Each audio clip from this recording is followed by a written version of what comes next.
ইন্নাল্লাযীনা আমানু ওয়া আমিলুস সলিহাত, নিশ্চয় যারা ঈমান এনেছে এবং সৎ আমল করেছে আল্লাহ তাআলা তাদের জন্য ঘোষণা করেছেন কানাত লাহুম জান্নাতুল ফিরদাউসি নুজুলা।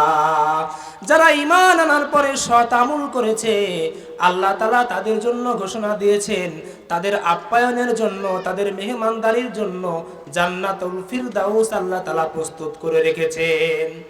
আল্লাহ রাব্বুল আলামিন বান্দাকে সৃষ্টি করেছেন, বান্দার জন্য জান্নাত সৃষ্টি করেছেন, আবার জাহান্নাম সৃষ্টি করেছেন।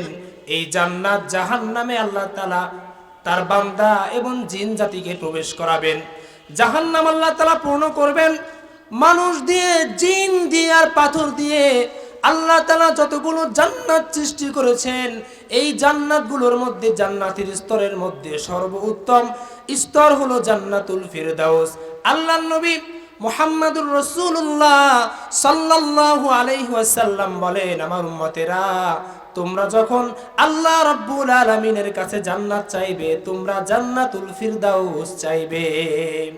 আল্লাহ তাআলা এখানে যারা ঈমান আনার পরে সৎ আমল করেছে তাদের জন্য জান্নাতুল ফিরদাউস মেহমানদারের জন্য প্রস্তুত আছে, আল্লাহ তাআলা এটা ঘোষণা করেছে। তো প্রথম কথা হলো আল্লাহ তাআলা এখানে দুইটি শর্ত দিয়েছেন। এক নাম্বার শর্ত হলো আমানু, যারা ঈমান এনেছে। এই ঈমান বলতে কি বোঝায়? কোরআনের ব্যাখ্যা হলো হাদিস। এই ঈমানের ব্যাখ্যা যদি আমরা হাদিসের মধ্যে খুঁজি, হাদিসে জিবরিলের মধ্যে জিবরাইল আলাইহিস সালাম মানুষের রূপে আল্লাহ নবীর সামনে এসে আল্লাহ নবীকে প্রশ্ন করেছেন মাল ঈমান, ঈমান কি? আল্লাহর নবী ঈমান বলতে যে 6টি জিনিসকে বুঝিয়েছেন সেটা হলো আন তুমিনা বিল্লাহ। ঈমান বলতে প্রথমেই যে জিনিসকে আল্লাহর নবী বুঝিয়েছেন সেটা হলো আল্লাহর প্রতি ঈমান। আল্লাহ রাব্বুল আলামিনের প্রতি ঈমান কেমন হবে, আল্লাহ তাআলার প্রতি ঈমান কিভাবে আনতে হবে, এটা যদি আমরা জানতে চাই তাহলে প্রথমেই আল্লাহ তাআলার প্রতি ঈমান আনার জন্য আল্লাহ তাআলার অস্তিত্বের প্রতি বিশ্বাস করতে হবে, আল্লাহ তাআলা যে আছেন এটা বিশ্বাস করতে হবে। 2 নাম্বার আল্লাহ রাব্বুল আলামিনের রুবুবিয়াত স্বীকার করতে হবে। আল্লাহ তাআলা আসমান সৃষ্টি করেছেন, জমিন সৃষ্টি করেছেন, আকাশ থেকে যে বৃষ্টি বর্ষণ হয় সেই বৃষ্টিও আল্লাহ তাআলা বর্ষণ করেন। আমার আপনার রিজিকের মালিক আল্লাহ, সব কিছুর মালিক আল্লাহ। আপনি যখন এটা স্বীকৃতি দিবেন তখন আল্লাহ তাআলার রুবুবিয়াতে বিশ্বাস করা হবে। মক্কার মুশরিকরা, কাফেররা এটা বিশ্বাস করতো যে আল্লাহ তাআলাই রিজিক দেয়, আসমান থেকে আল্লাহ তাআলাই বৃষ্টি বর্ষণ করেন, আল্লাহ তাআলাই জীবন দান করেন, আল্লাহ তাআলাই মৃত্যু দান করেন। তাদের এই বিশ্বাস ছিল, কিন্তু আল্লাহ তাআলা তাদের এই বিশ্বাস থাকার পরেও তাদেরকে মুমিন বলেননি। আল্লাহ তাআলা তাদের সম্পর্কে বলেন ওয়ামা ইউমিনু আকসারুহুম বিল্লাহি ইল্লা ওয়া হুম মুশরিকুন। তারা ঈমান আনার পরে অধিকাংশ হলো মুশরিক। তার মানে আল্লাহ তাআলা আছেন এটা বিশ্বাস করলে, আল্লাহ তাআলা রিজিক দান, আল্লাহ তাআলা আমার আপনার জীবনের মালিক, মৃত্যুর মালিক, এই সব কিছু বিশ্বাস করলেই আল্লাহ তাআলার প্রতি ঈমান পরিপূর্ণ হয় না। আল্লাহ রাব্বুল আলামিনের প্রতি ঈমান আনার জন্য 3 নম্বরে যে বিশ্বাসটা করতে হবে সেটা হলো আল্লাহ তাআলার উলুহিয়াতের প্রতি বিশ্বাস করতে হবে। আমি আপনি নামাজ পড়ি, রোজা রাখি, হজ করি, যাকাত দেই, দোয়া করি, যা কিছু করি না কেন সব কিছু যখন আল্লাহ তাআলার জন্য হবে এটাকে বলা হয় তাওহীদে উলুহিয়াত। এই আল্লাহ তাআলার উলুহিয়াতের প্রতি ঈমান আনতে হবে। শুধু আল্লাহ তাআলাকে স্বীকার করলে হবে না, ইবাদত করতে হবে আল্লাহর জন্যই। মক্কার মুশরিকদের এখানেই সমস্যাটা ছিল। তারা বিশ্বাস করত যে আল্লাহ তাআলাই জীবিকার মালিক, আল্লাহ তাআলাই আমাদের জীবন দেন, আমাদের মৃত্যু দেন, সবকিছু বিশ্বাস করত, কিন্তু যখন দোয়া করত তখন চলে যেত মূর্তির কাছে। আজকে মুসলমানদের মধ্যে অনেক মুসলমান পাবেন আল্লাহ রাব্বুল আলামিনকে রব হিসাবে বিশ্বাস করে, আল্লাহ তাআলা সবকিছুর মালিক এটা বিশ্বাস করে, কিন্তু যখন সন্তান চাওয়ার দরকার হয় মাজারে গিয়ে সন্তান চায়, আছে কি না? আছে।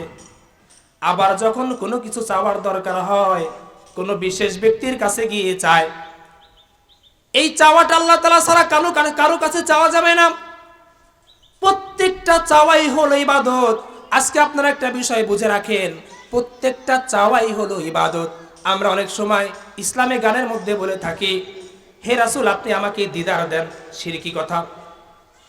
হে রাসূল আপনি আমাকে শাফায়াত করুন, শিরকি কথা। কারণ আপনি আল্লাহর রাসূলের কাছে শাফায়াত চাচ্ছেন, আল্লাহর রাসূলের কাছে দিদার চাচ্ছেন। না না না, আল্লাহর নবীর কাছে চাওয়া যাবে না। কথাটার ধরনটা একটু চেঞ্জ করতে হবে। বলতে হবে, আল্লাহ আপনার রাসূলের শাফায়াত আমার জন্য কবুল করেন। হে রাসূল আপনি আমাকে শাফায়াত করুন, এটা কিন্তু শিরক। কারণ আপনি আল্লাহর নবীর কাছে দোয়া করছেন না। আল্লাহকে বলতে হবে, আল্লাহ আপনার নবীর শাফায়াত আপনি আমার জন্য কবুল করুন। হে আল্লাহ আপনার নবীর দিদার আপনি আমার জন্য কবুল করুন। এইভাবে বলতে হবে, কারণ প্রত্যেকটা চাওয়াই হলো দোয়া। কুল্লু তলাবিন দুআউন, এটা হলো একটা কথা। আল্লাহ রাব্বুল আলামিনের প্রতি ঈমান আনার জন্য 4 নম্বর যে বিষয়টি রয়েছে সেটা হলো আল্লাহ তাআলার যত নাম আছে আর গুণ আছে, প্রত্যেকটা নাম ও গুণের প্রতি ঈমান আনতে হবে। আল্লাহ তাআলা হলেন রহমান, আল্লাহ তাআলা হলেন রাজ্জাক, আল্লাহ রাব্বুল আলামিন হলেন ওয়াহাব। আল্লাহ তাআলার যে সুন্দর সুন্দর নাম আছে সেই সমস্ত নামের প্রতি ঈমান আনতে হবে। আল্লাহ রাব্বুল আলামিন বলেন, ওয়ালিল্লাহিল আসমাউল হুসনা ফাদউহু বিহা। আল্লাহ তাআলার অসংখ্য সুন্দর সুন্দর নাম রয়েছে, তোমরা আল্লাহ তাআলার সুন্দর সুন্দর নামে তাকে ডাকো। আল্লাহ তাআলার কিন্তু অনেক অনেক নাম রয়েছে, তার মধ্যে যে ব্যক্তি 99টা নাম মুখস্থ করবে, আল্লাহ নবী বলেন তাকে আল্লাহ তাআলা জান্নাতে প্রবেশ করাবেন। সুবহানাল্লাহ। তো ঈমান বলতে আল্লাহ তাআলা, আল্লাহর নবী প্রথমে আল্লাহ তাআলার প্রতি ঈমান এটা বুঝিয়েছেন। 2 নম্বরে ফেরেশতাদের প্রতি ঈমান। আল্লাহ রাব্বুল আলামিনের সৃষ্টি হলো ফেরেশতা, তারা হলো আল্লাহ তাআলার গোলাম দাস। আল্লাহ তাআলা ফেরেশতাদেরকে যা আদেশ করেন তারা সেটা মানতে বাধ্য। আল্লাহ তাআলা কোরআনের মধ্যে বলেন, লা ইয়াসুনাল্লাহা মা আমারাহুম ওয়া ইফআলুনা মা ইউমারুন। আল্লাহ তাআলা ফেরেশতাদেরকে যা নির্দেশ করেন তারা কখনো তার বাহিরে চলে না, তারা অবাধ্য হয় না। এজন্য কোনো ফেরেশতা আর একজন মানুষের মধ্যে পার্থক্য, একজন মানুষ যদি ঈমান আনার পরে আমল করে, ভালো আমল করে, আল্লাহর নবীর অনুসরণ করে, মহাব্বত করে, আল্লাহ তাআলা যেইভাবে চলার কথা বলেছেন সেইভাবে চলে, সেই মানুষের মর্যাদা ফেরেশতার চাইতেও বেশি। সুবহানাল্লাহ। এখন কথা হলো, ফেরেশতার তো কোনো গুনাহ নাই, আমরা আদম সন্তান, আমরা গুনাহ করি, কিন্তু ফেরেশতার চাইতে আমাদের সম্মান কিভাবে বেশি হলো? কারণ ফেরেশতা গুনাহ করবে, আল্লাহ তাআলা এই যোগ্যতা ফেরেশতাকে দেয়ই নাই। আপনি গুনাহ করবেন, আমি গুনাহ করব, এই যোগ্যতা আল্লাহ তাআলা আমাদেরকে দিয়েই সৃষ্টি করেছেন। আর ফেরেশতা তারা কখনো গুনাহ করতে পারে না। তো ফেরেশতা গুনাহ করতে তো পারেই না, সে আবার কি গুনাহ করবে? কিন্তু মানুষ, আল্লাহ রাব্বুল আলামিন মানুষকে সওয়াবের কাজ করারও সুযোগ করে দিয়েছেন, আবার গুনাহের কাজ করারও রাস্তা খোলা রেখেছেন। মানুষ ইচ্ছা করলে সওয়াবের কাজ করতে পারে, গুনাহের কাজ করতে পারে। মানুষ যখন নিজের নফসের সাথে জিহাদ করে খারাপ রাস্তা থেকে বের হয়ে এসে ভালো রাস্তায় চলে, তখন এই মানুষের মর্যাদা ফেরেশতার চাইতেও বেশি হয়। সুবহানাল্লাহ। আল্লাহর প্রতি ঈমান আনা 2 নম্বর, ফেরেশতার প্রতি ঈমান আনা 3 নম্বর হলো আল্লাহ রাব্বুল আলামিন যত কিতাব নাজিল করেছেন, আসমানে যত কিতাব আছে সমস্ত কিতাবের প্রতি ঈমান আনতে হবে। শুধু কোরআনের প্রতি ঈমান আনলে চলবে না, পূর্ববর্তী যে কিতাবগুলো রয়েছে, তাওরাত, জাবুর, ইনজিল, আরো যা কিছু সহিফা রয়েছে, প্রত্যেকটা কিতাবের প্রতি ঈমান আনতে হবে। এটাই হলো আসমানি কিতাবের প্রতি ঈমান। 4 নম্বরে আল্লাহর নবী ঈমান বলতে যে 6টি জিনিসকে বুঝিয়েছেন, এই 6টি জিনিসের মধ্যে 4 নম্বর যে জিনিসকে আল্লাহর নবী বুঝিয়েছেন, সমস্ত রাসূলদের প্রতি ঈমান আনতে হবে।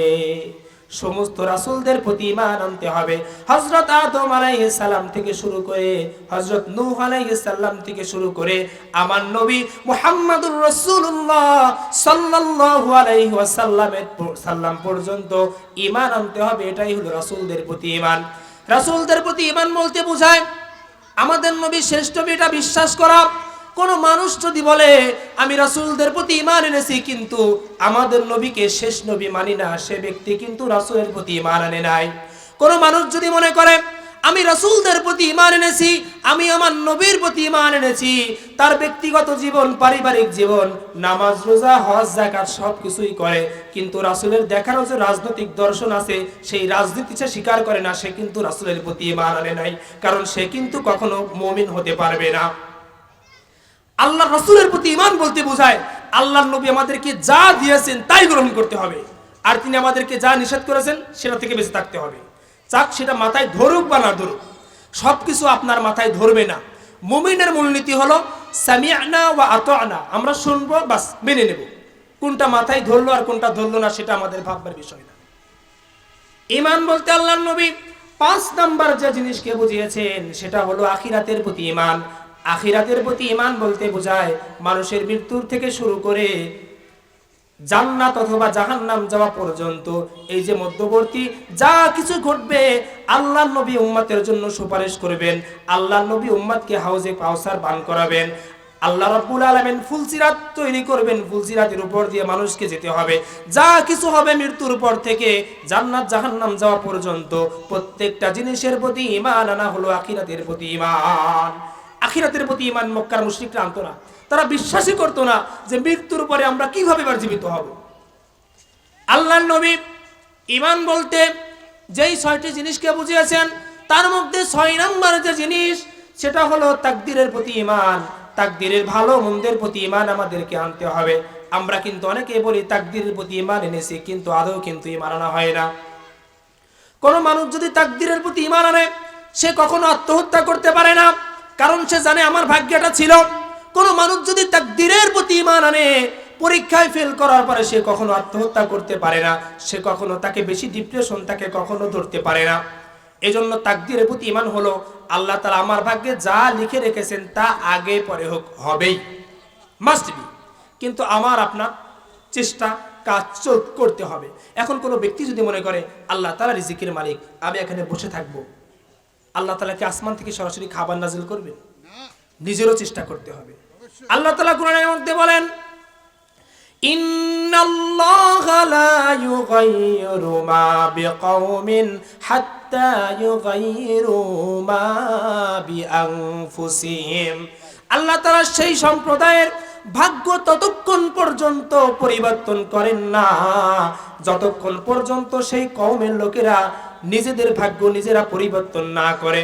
এজন্য আল্লাহর নবী আমাদেরকে ঈমান বলতে যেই 6টি জিনিসকে বুঝিয়েছেন সেই 6টি জিনিস আবার আপনাদেরকে বলি। 1 নাম্বার হলো আল্লাহর প্রতি ঈমান, 2 নাম্বার হলো ফেরেশতাদের প্রতি ঈমান, 3 নাম্বার হলো আসমানি যত কিতাব আছে কিতাবের প্রতি ঈমান, 4 নাম্বার হলো রাসূলদের প্রতি ঈমান, 5 নাম্বার হলো আখিরাতের প্রতি ঈমান, আর 6 নাম্বার হলো তাকদীরের প্রতি ঈমান। আল্লাহ তাআলা আমাদেরকে ঈমান আনার তৌফিক দান করুক, বলুন আমিন। আর 2 নম্বরে বলেছেন নেক আমল, যত ভালো আমল আছে সব আমলের সমষ্টি হলো নেক আমল। এই 2টা জিনিস যে করবে আল্লাহ তাআলা তার জন্য ঘোষণা দিয়েছেন কানাত লাহুম জান্নাতুল ফিরদাউসি নুজুলা। আল্লাহ তাআলা তার আপ্যায়নের জন্য, মেহমানদারির জন্য জান্নাতুল ফিরদাউস, যেটা সর্বোত্তম জান্নাত, সেই জান্নাত তৈরি করে রেখেছেন।